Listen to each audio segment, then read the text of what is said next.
Motifnya adalah diduga permasalahan.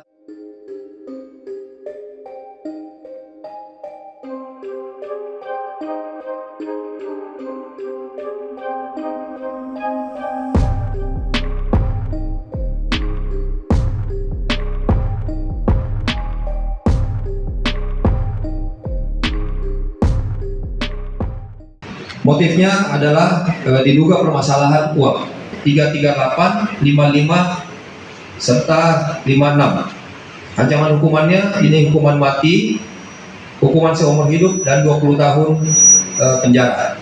Motif ini merupakan hasil pendalaman kembali yang dilakukan, di mana pada saat awal kejadian, tersangka utama ini sempat mengeluhkan kondisi masalah ketidaksinkronan antara korban dengan tersangka terkait masalah uang.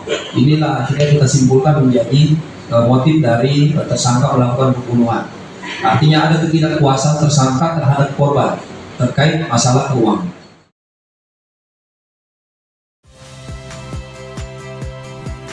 Saya Harjuno Pramendito.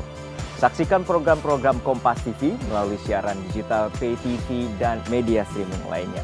Kompas TV, independen, terpercaya.